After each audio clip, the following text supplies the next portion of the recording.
Well, welcome to the show. I'm just having a few little technical problems here. Oh, look, broadcasting? Yes, we are broadcasting. Oh, that's good. Got one viewer. Right. Anyway, might as well tell you about the show while we're waiting for viewers to come along. Let's see. Tonight's show, we've got two slideshows as usual, featuring photos submitted by Sue Watts, who attended Bourne School, and Alan Cottrell, who attended St John's. Our guest tonight has caused quite a bit of interest when I have advertised who it was. Many of you attended Wessex Juniors, and some of you were taught by him, and that's Bill Johnson. The other thing we've got we've got a few of these naval badges left. So if you or your siblings attended the naval school and would like a badge, send me an email to the address that's on screen, admin@singers.co.uk, with your name and address, and we'll get it off to you. Again, it's first come, first served, because there's only a few left. Hi, Pam. Glad you could join us. One of our regular viewers. Lovely to see you. Okay. So, we'll start with Sue Watts's video slideshow. It's Bourne School. A lot of school friends are shown on it, and also the naval base where she had lots of she lived, I think. So there's lots of faces to recognise on her video.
Well, that was a good piece of memorabilia with the photographs. I recognise quite a few faces from there. Even though I went to St John's, I had a lot of friends in Bourne School, and as I say, I recognise quite a few. I don't know their names, but the faces were familiar.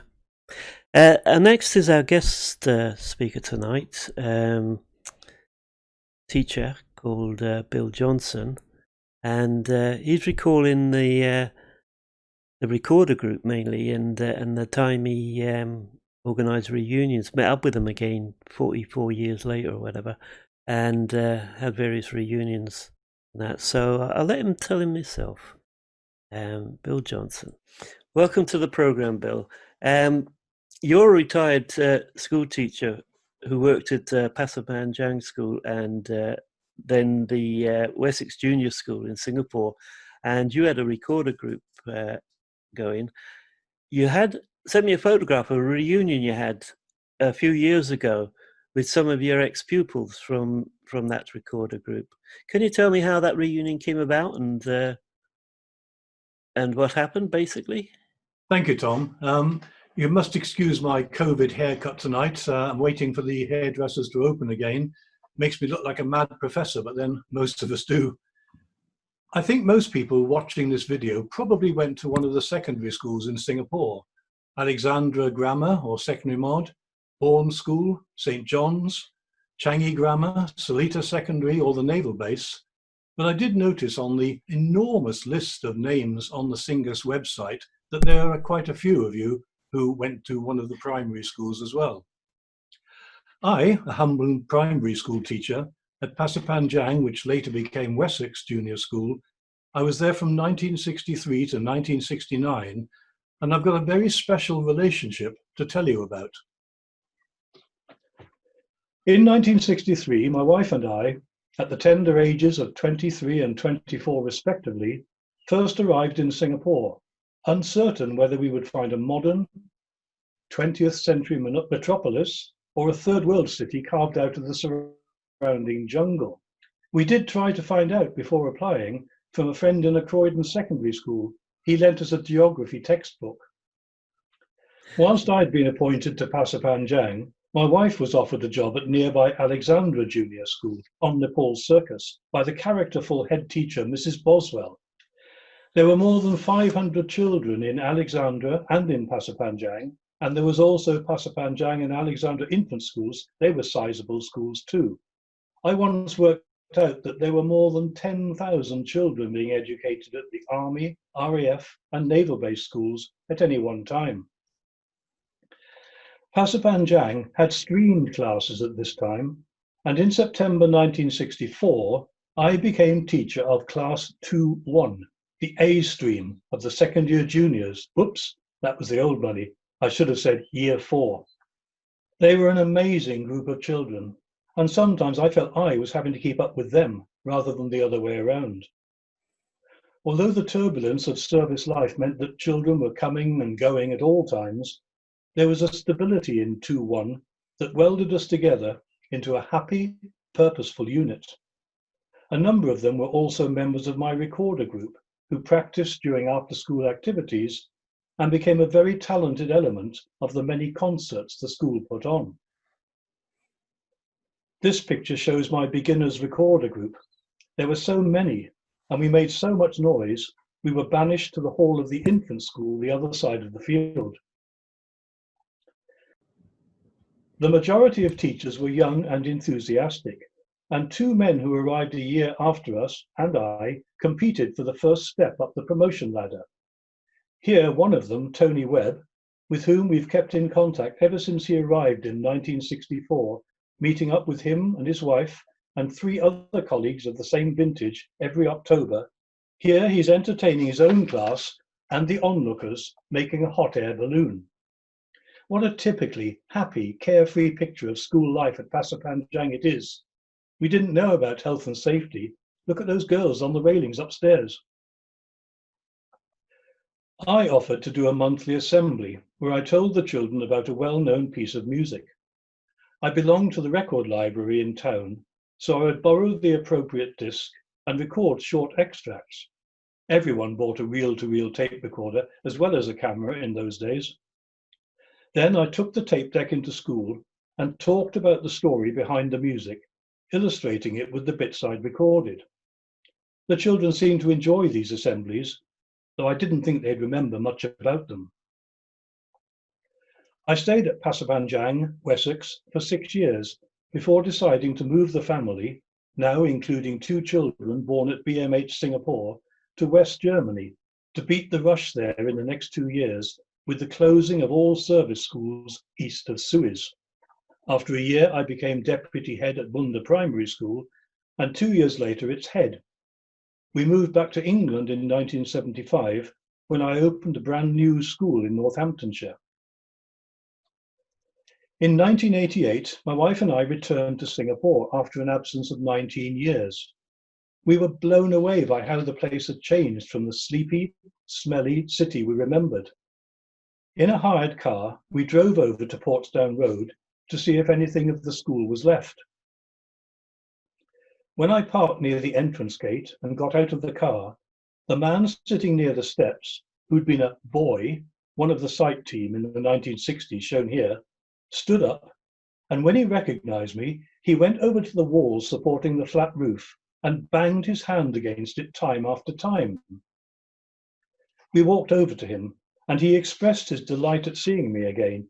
He remembered my name and said he remembered that every morning when I was at the school, I would clean the blackboard which served as the daily notice board before banging the duster against that very wall. Fast forward to 2009, when I'd given up headship 20 years before and become a video man, making films for schools around the country and back in Singapore to show prospective parents all the positive aspects.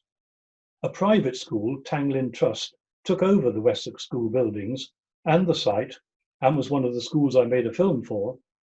But it was strange to contrast a picture I took in the 1960s at the end of a school day with another at the same spot 40 years later. Later that year, I came across a website called Singas and was impressed by its library of photographs submitted by mainly secondary school students of scenes of Singapore schools and their home lives in the 1950s and 60s. There didn't seem to be many pictures from the primary schools, so I emailed Tom O'Brien to ask if he'd be interested in some of the hundreds I took at Pasir Panjang. He invited me to send them and quickly put them up on the site. I included 3 pictures of that extra special Class 2-1 and appended the unforgettable names of some of the children. Within weeks of the pictures going live, Jenny, one of those children, the girl at the far end of the right-hand row of desks, now 44 years older, of course, was sitting at her computer at a loose end.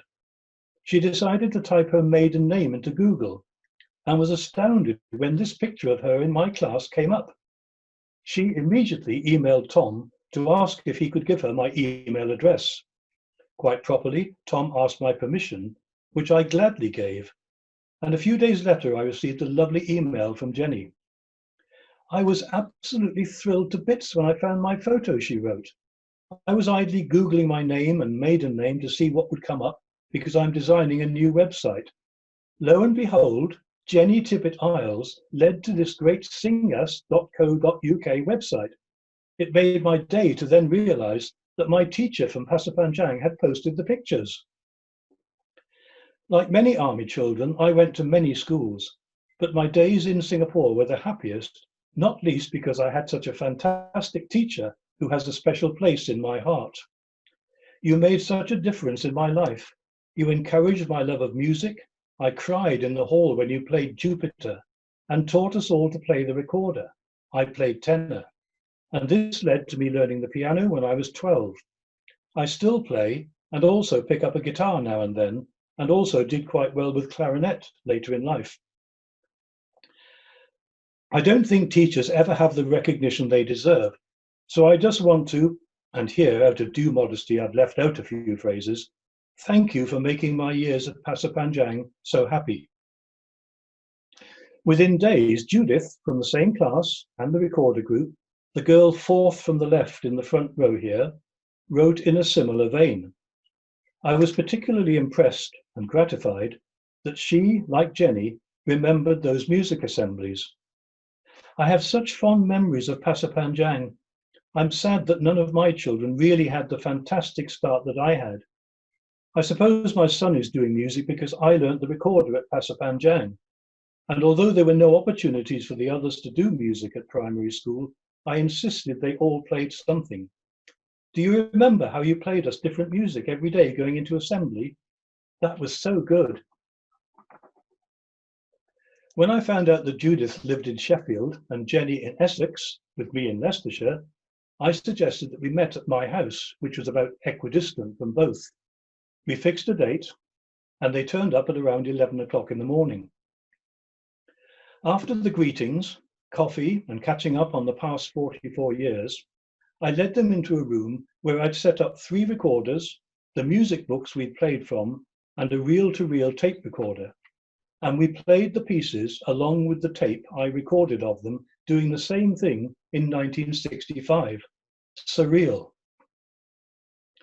I'd arranged to take them out for lunch, thinking that they wanted to set out for home soon. But no, they came back to the house and we reminisced for another 3 hours. They returned a few weeks later and stayed just as long. And we decided that next time we'd meet in Essex at Jenny's home, and after that in Sheffield at Judith's. In the following months, others from my recorder group emerged. Christine from Swindon, Jane from Ware, and Venetia from Oxford. We also found 2 others from class 2-1, Julia from the Channel Islands and Elizabeth from Bath. The recorder players and I have met on a number of occasions since 2009.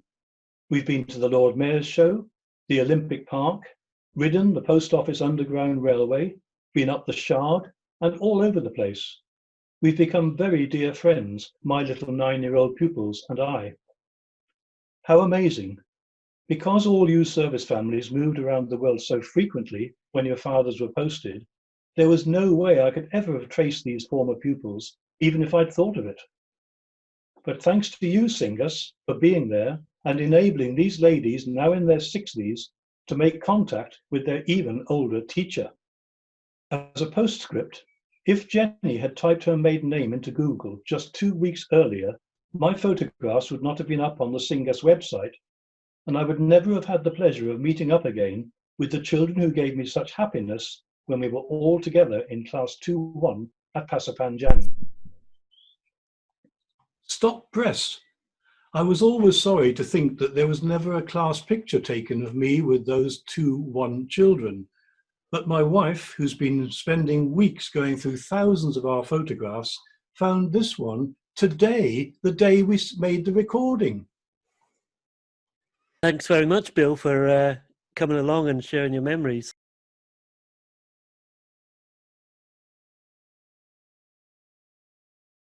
I must admit, that does make for an interesting story. People making contact after all them years and seeing each other.